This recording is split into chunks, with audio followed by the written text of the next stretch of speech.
wrestling battle. Maybe not in the heat, but certainly in the final. You would expect these two would not want to get beat by each other. Aurelie RIVARD, the champion from 2015. LORANDI, Paralympic champion.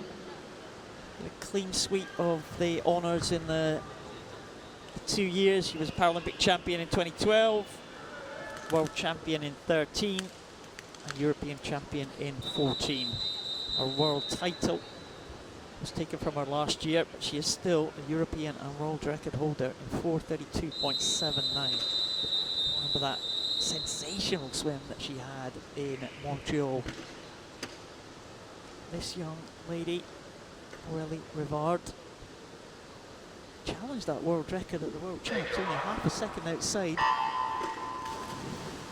She's maybe better known as a sprinter really, but in all the freestyle distances she has been fantastic over the last couple of years.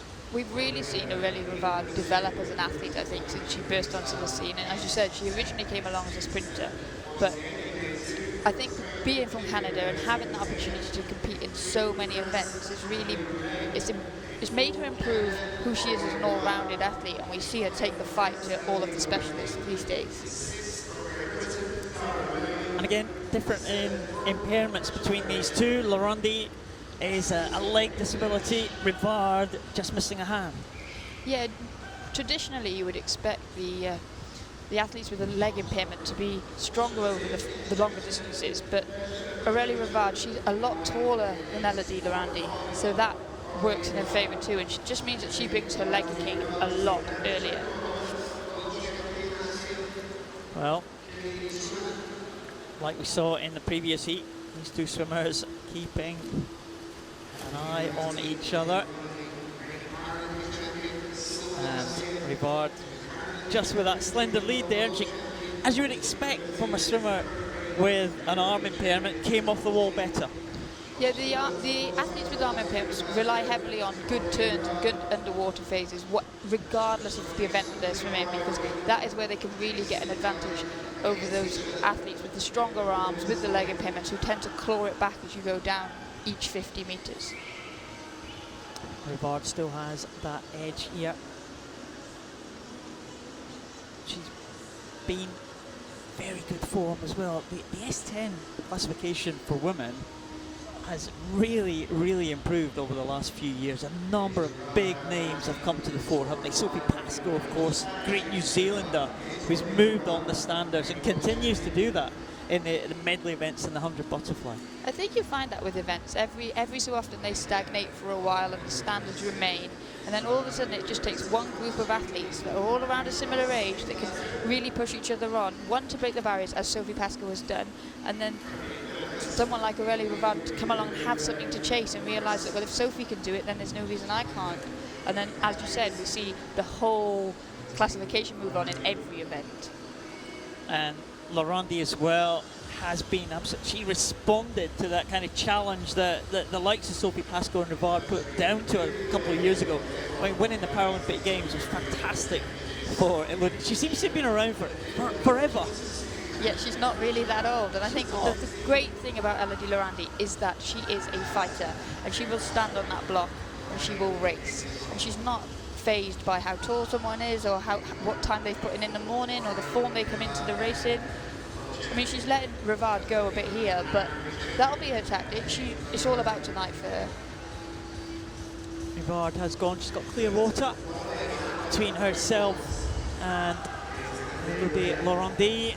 Third place at the moment, a little bit adrift of the leading two is Anaelle ROULET, the second French swimmer. You see her there just at the top of your screen. So all getting a little bit spread out. And maybe in fourth position at the moment.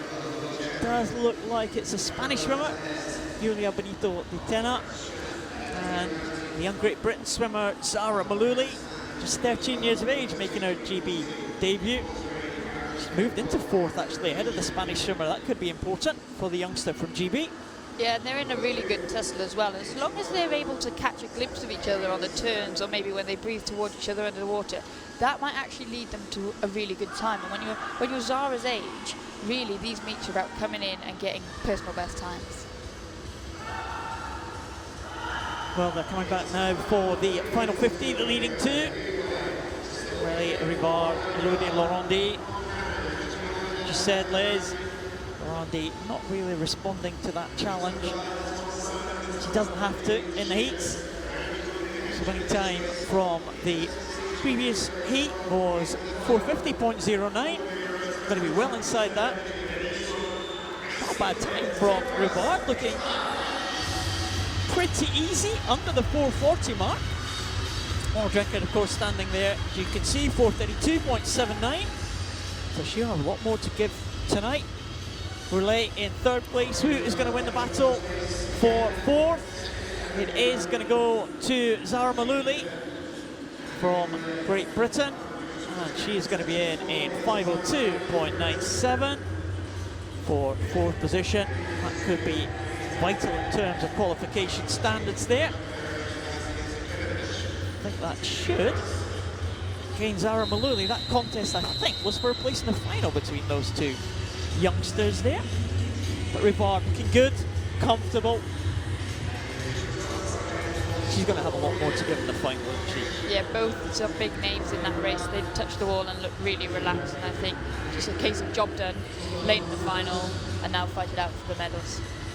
RIVARD takes heat number 2 ahead of the two French swimmers, with Great Britain youngster Zara MULLOOLY.